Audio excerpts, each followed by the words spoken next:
दोस्तों, आज हम रसायन विज्ञान क्लास 12th के चैप्टर नंबर 10 हेलोजन व्युत्पन्न के पार्ट 2 नोमेनक्लेचर नामकरण के बारे में पढ़ेंगे। फर्स्ट वीडियो मैंने अपलोड किया हुआ है और आप समय के साथ इस वीडियो को पूरा देखिए और सब्सक्राइब कीजिए, जिससे न्यू नोटिफिकेशन है वो आपको जल्दी साथ में मिलती रहेगी। अपन स्टार्ट करते हैं। फर्स्ट पॉइंट, हेलोजन व्युत्पन्न। यह RBSc पाठ्यक्रम के अनुसार हिंदी माध्यम में होगा। फर्स्ट पॉइंट है अपना एल्किल हैलाइड का नामकरण सामान्य पद्धति में। सामान्य पद्धति में एल्किल हैलाइड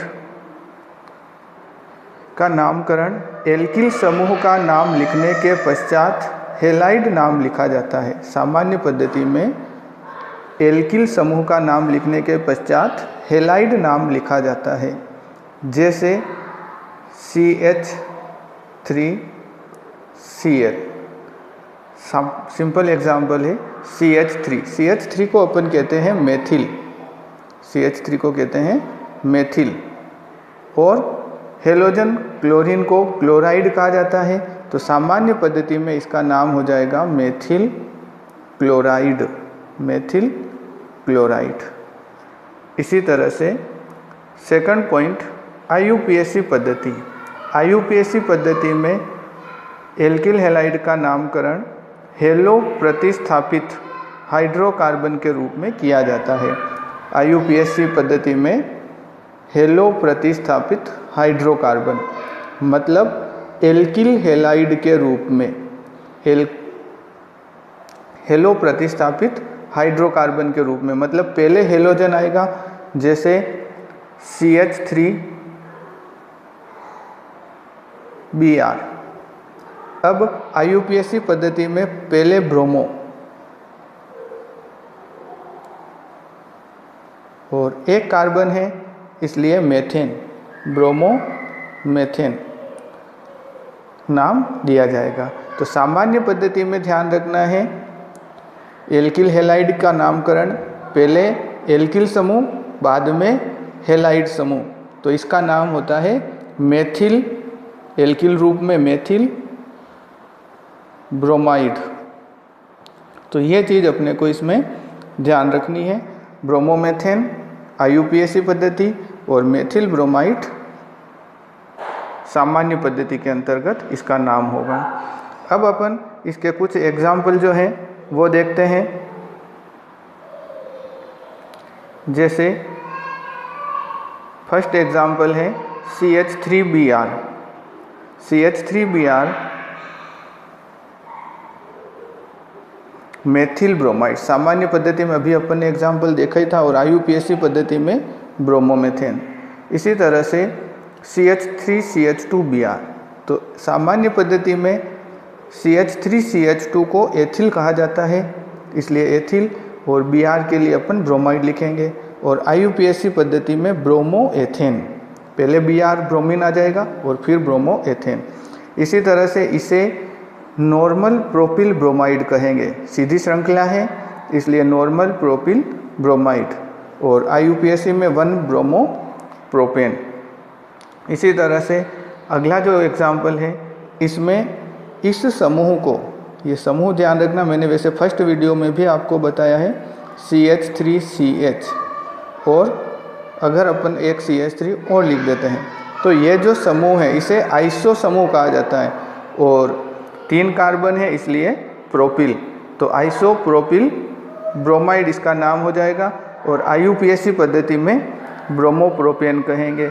इसी तरह से सीधी श्रृंखला में 4 कार्बन, नॉर्मल ब्यूटिल ब्रोमाइड, और IUPAC में 1 ब्रोमो ब्यूटेन, क्योंकि पहले कार्बन पे ब्रोमीन है इसलिए 1 ब्रोमो ब्यूटेन होगा। फिर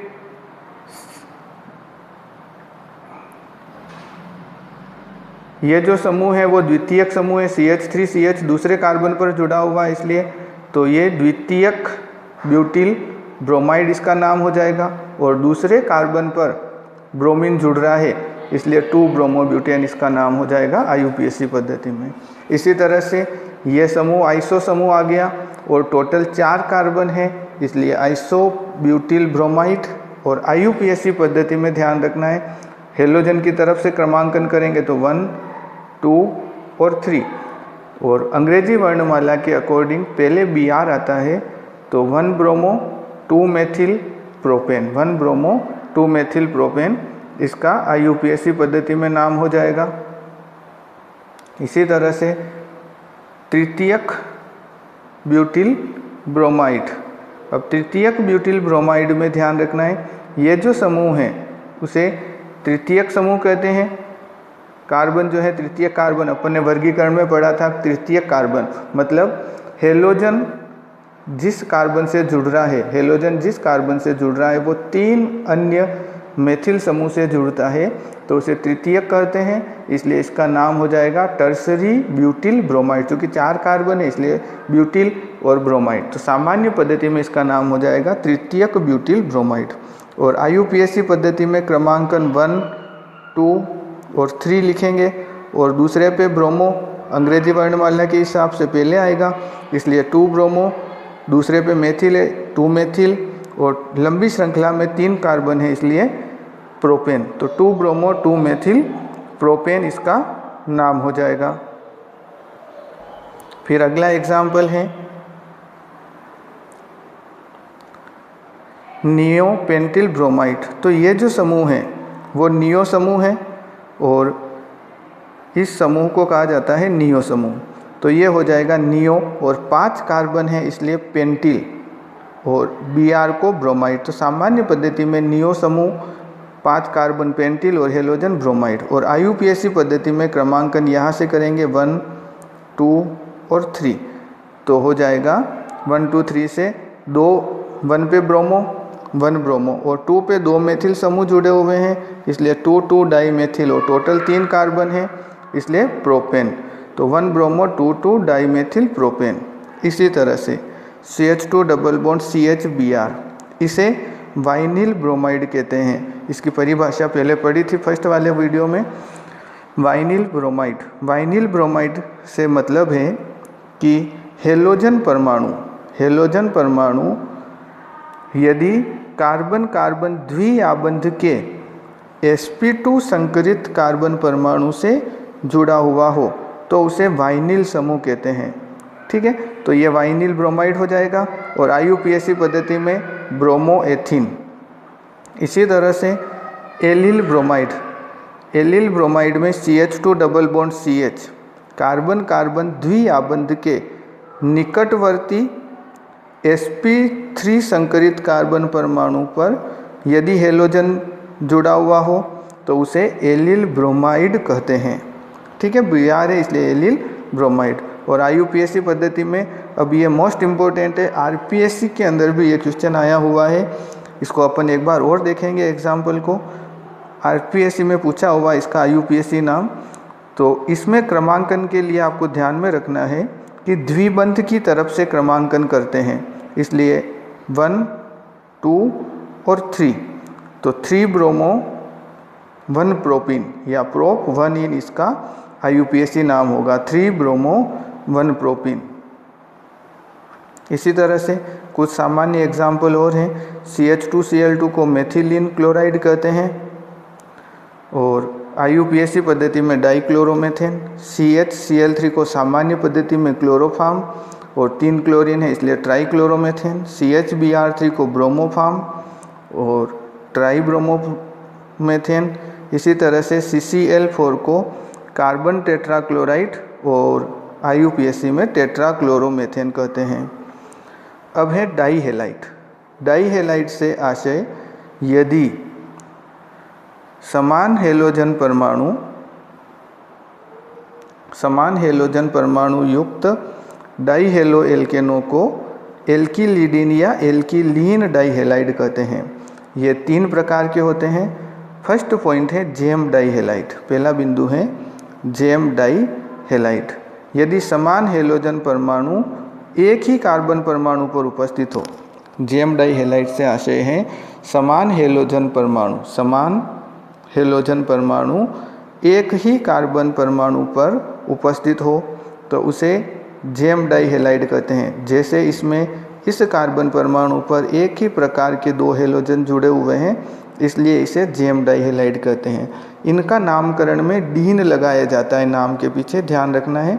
एथिलीडीन और 2 क्लोरीन है इसलिए क्लोराइड, तो यहाँ पर डाई नहीं लगा करके डीन लगाते हैं। ये चीज़ आपने को ध्यान रखनी है कि डाई नहीं लगा करके डीन लगाया जाता है। तो 2 Cl है, एथिलीडीन क्लोराइड। और IUPAC पद्धति में एक ही कार्बन पर दोनों हैं, इधर से अपन क्रमांकन करते हैं, ये 1 और ये 2, तो 1,1 डाइक्लोरोएथेन इसका नाम हो जाएगा। इसी तरह से नेक्स्ट दूसरा वर्गीकरण है विसिनल डाइहेलाइड। विसिनल डाइहेलाइड में यदि हेलोजन परमाणु निकटवर्ती कार्बन परमाणु पर उपस्थित हो, हेलोजन परमाणु निकटवर्ती, यहाँ ये ध्यान रखना है कि समान, हेलोजन कौन से होने चाहिए, समान और निकटवर्ती कार्बन परमाणु पर उपस्थित होने चाहिए। जैसे इस एग्जाम्पल में दोनों ही पास पास वाले कार्बन परमाणु पर उपस्थित हैं तो उसको विसिनल बोलते हैं, VIC, विसिनल डाइहेलाइड कहते हैं। अब यहाँ पर अपने को ध्यान रखना है, नाम में डाई लगाया जाता है, एथिलीन डाइक्लोराइड। अब इसमें आपको ध्यान रखना है, जैसे कि NCERT की बुक के अंदर एथिलीन डाइक्लोराइड दे रखा है और अन्य बोर्ड की किताबों में एथिलीन क्लोराइड लिखा हुआ है, तो अपने को ध्यान रखना है NCERT को मानते हुए एथिलीन डाइक्लोराइड और 1,2 डाइक्लोरोएथेन इसका IUPAC नाम हो जाएगा। तीसरा वर्गीकरण है alpha omega dihalide. Alpha omega dihalide, तो एल्फा ओमेगा डाइहेलाइड से आशय है कार्बन श्रृंखला के प्रथम एवं अंतिम कार्बन परमाणु पर हेलोजन परमाणु जुड़ा हुआ हो। क्या ध्यान रखना है, कार्बन श्रृंखला के प्रथम कार्बन और अंतिम कार्बन पर हेलोजन परमाणु जुड़ा हुआ हो तो उन्हें एल्फा ओमेगा डाइहेलाइड कहते हैं। जैसे इस श्रृंखला में प्रथम कार्बन और अंतिम कार्बन, मतलब ये है कि दोनों ही सिरों के ऊपर यदि हेलोजन परमाणु, दोनों सिरों पर हेलोजन परमाणु जुड़े हुए हो तो उन्हें एल्फा ओमेगा कहा जाता है। और बीच में कार्बन परमाणु और जुड़े हुए होने चाहिए, जैसे विसिनल की तरह नहीं होगा, ये बीच में अन्य कार्बन परमाणु उपस्थित हैं और श्रृंखला में अंतिम सिरों पर हेलोजन परमाणु हैं। तो एल्फा ओमेगा डाइक्लोरोब्यूटेन, 4 कार्बन है इसलिए डाइक्लोरोब्यूटेन। और IUPAC पद्धति में इसका नाम हो जाएगा 1,4, पहले कार्बन पे और चौथे कार्बन पर 1,4 डाइक्लोरोब्यूटेन इसका IUPAC नाम हो जाएगा। इसी तरह से एरिल हेलाइड का नामकरण, तो एरिल हेलाइड के नामकरण में सामान्य और IUPAC दोनों ही पद्धति में हेलो एरिन कहा जाता है, दोनों ही पद्धति में इन्हें हेलो एरिन कहा जाता है। जैसे ये ब्रोमोबेंजीन सामान्य पद्धति में और IUPAC पद्धति में भी ब्रोमोबेंजीन। इसी तरह से 2 ब्रोमीन अलग अलग दूरी पर हो, अलग अलग स्थानों पर हो तो उसे मेटा, अब इसमें ध्यान रखना है 1 और 2 पोजीशन पर अगर होता है तो ऑर्थो, 1 और 3 पोजीशन में हो तो मेटा, और 1 और 4 पोजीशन पे हो तो उसे पेरा कहा जाता है। तो यहाँ पर 1 और 3 पे हैं इसलिए मेटा डाइब्रोमोबेंजीन और IUPAC में 1,3 डाइब्रोमोबेंजीन। इसी तरह से 1, 3 और 5 ये एक सममित होता है, सममित होने की वजह से इसको सिमेट्रिकल कहा जाता है। सिमेट्रिकल 3 ब्रोमीन है ट्राइब्रोमोबेंजीन और IUPAC पद्धति में 1, 3, 5 ट्राइब्रोमोबेंजीन इसका नाम हो जाएगा। अब देखिए ये जो प्रश्न है वो IUPAC नाम का बोर्ड के एग्ज़ाम में आया हुआ है और RPSC में भी पूछा हुआ है। अब इसके नामकरण में अपने को ध्यान रखना है, सबसे पहले इसका क्रमांकन। अब क्रमांकन में अपने को ये देखना है कि ये कहाँ पर जुड़ा हुआ है, ब्रोमीन। तो देखिए ब्रोमीन इधर जुड़ा हुआ है और इधर से अगर अपन गिनते हैं तो पहले नंबर पर है डबल बॉन्ड, पहले नंबर पे क्या है, द्विआबंध, ठीक है। और इस सिरे से अगर गिना जाता है तो फर्स्ट पोजीशन पे है ब्रोमीन। और अगर अपन 11th क्लास की बुक को देखते हैं और उसकी जो टेबल देखते हैं, सारणी बनी हुई है नामकरण की, उसमें सिंगल बॉन्ड, डबल बॉन्ड और ट्रिपल बॉन्ड ये क्रमानुसार मुख्य क्रियात्मक समूहों में गिने जाते हैं, प्राथमिक अनुलग्न के रूप में लिखे जाते हैं। इन तीनों को प्राथमिक अनुलग्न के रूप में लिखा जाता है। तो मुख्य ये होते हैं, और Br जो होता है वो प्रतिस्थापी के रूप में आता है। Br प्रतिस्थापी के रूप में आता है, इसलिए Br को अपन पहले लिख देंगे और डबल बॉन्ड को अनुलग्न के रूप में लिखा जाएगा, इसलिए इसका नाम 3 ब्रोमो, ध्यान रखना है, 3 ब्रोमो प्रोप, 3 कार्बन है इसलिए प्रोप 1 इन, ये इसका IUPAC नाम हो जाएगा, 3 ब्रोमो प्रोप 1 इन। इम्पोर्टेंट है, ध्यान रखना है इसको। इसी तरह से अगला क्वेश्चन है CH2 double bond CH CH2 NH2, ये भी इम्पोर्टेंट है। इसका IUPAC जो नाम है उसमें अपने को ध्यान रखना है कि इसमें क्रमांकन NH2 की तरह किया जाता है, क्योंकि NH2 क्रियात्मक समूह के रूप में गिना जाता है और ये प्राथमिक अनुलग्न में, तो क्रमांकन यहाँ से होगा 1 2 और 3, तो नाम हो जाएगा 1 एमिनो, नाम तो वही होगा लेकिन क्रमांकन में अपने को ध्यान रखना है 1 एमिनो प्रोप 3 इन।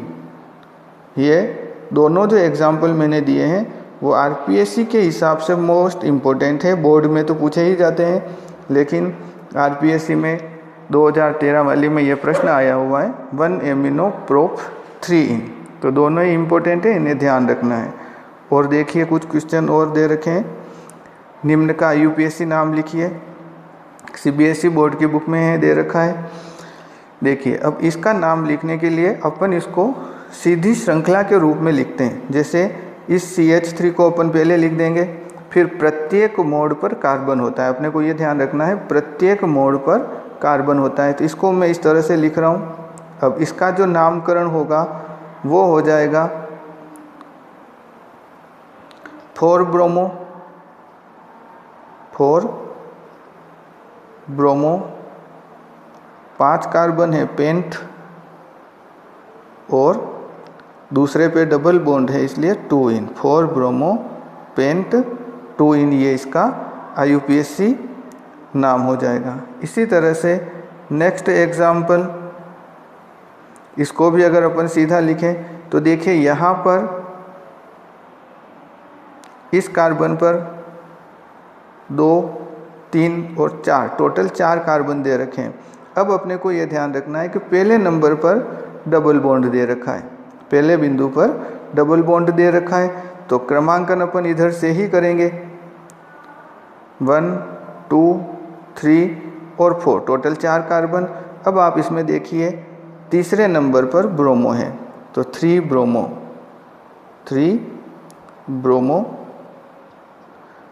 और दूसरे पे मेथिल है, इस दूसरे कार्बन पर मेथिल है, 3 ब्रोमो 2 मेथिल, और इस श्रृंखला में 4 कार्बन है तो ब्यूट, 3 ब्रोमो 2 मेथिल ब्यूट, और पहले नंबर पर द्विआबंध जुड़ा हुआ है इसलिए 1 इन, 3 ब्रोमो 2 मेथिल ब्यूट 1 इन, ये इसका IUPAC नाम हो जाएगा। इसी तरह से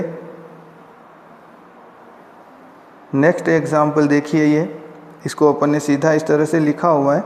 अब इसमें जो क्रमांकन है, अब यहाँ पर भी ध्यान रखने वाली बात है, देखिए ये CH3C double bond C CH3, अब इसको मैंने ये सीधे क्रम में लिखा हुआ है।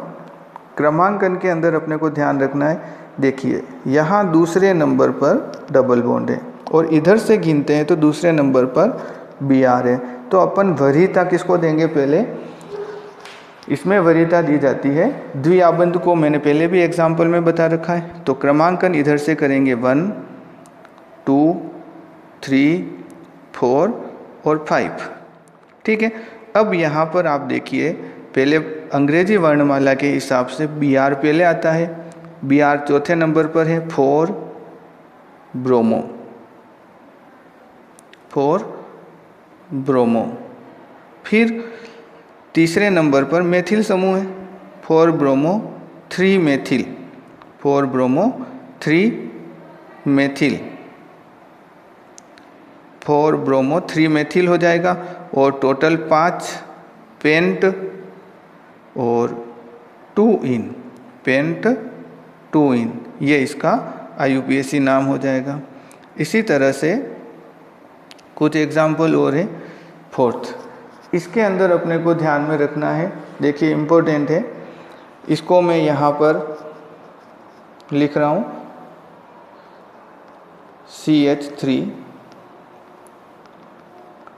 CH डबल बॉन्ड C, ऊपर वाला ये CH3, फिर मोड़ पर एक कार्बन है CH2Br। देखिए इस एग्जाम्पल को मैंने इस तरह से लिखा है। अब यहाँ पर भी वही क्रमांकन।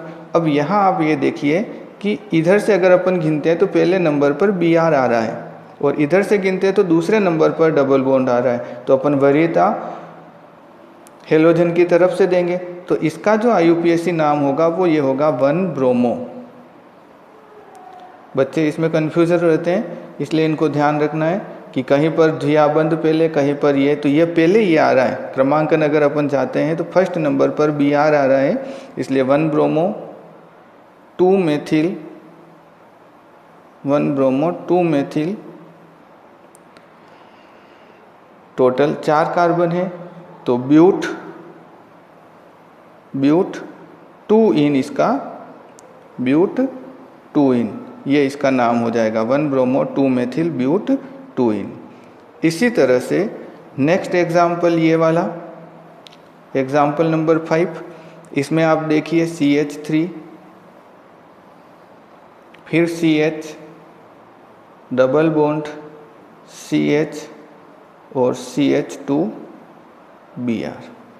अब इसके अंदर भी आप यही देखिए कि इधर से डबल बॉन्ड है, ये दूसरे पे है, और हेलोजन पहले नंबर पे है, तो क्रमांकन इधर से होगा 1 2 3 और 4। अब नामकरण में सीधा 1 ब्रोमो ब्यूट 2 इन, 1 ब्रोमो ब्यूट 2 इन, ये इसका IUPAC नाम हो जाएगा। इसी तरह से अगला नेक्स्ट एग्जाम्पल, इसमें देखिए आप, इसको अगर अपन लिखते हैं तो पहले CH2 आएगा, डबल बॉन्ड CH, ऊपर CH3 दे रखा है, फिर ये नीचे CH2 और Br। अब वही स्थिति वापस आ चुकी है कि इधर पहले नंबर पर डबल बॉन्ड दे रखा है और इधर फर्स्ट नंबर पर Br हेलोजन दे रखा है। तो जब द्विआबंध और हेलोजन दोनों में अगर कंपैरिजन अपन करते हैं तो द्विआबंध की तरफ से क्रमांकन करना है। पहले भी बताया मैंने, ध्यान रखना है इसको। तो 2 और 3। अब नामकरण में अंग्रेजी वर्णमाला के हिसाब से लिखा जाता है, तो 3 ब्रोमो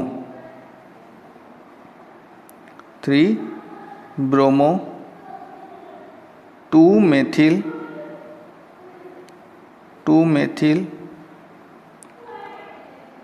प्रोप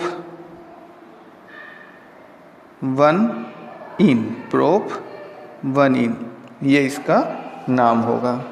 अब इस वीडियो की अगली श्रृंखला में अपन CX आबंध की प्रकृति और इनके निर्माण की विधियों के बारे में पढ़ेंगे। हेलो एल्केनों के विरचन की विधियों के बारे में पढ़ेंगे। आप इसे सब्सक्राइब जरूर कर लीजिए, लाइक करो या न करो, लेकिन सब्सक्राइब कीजिए, जिससे नेक्स्ट वीडियो जो है वो आपको मिलता रहेगा। धन्यवाद।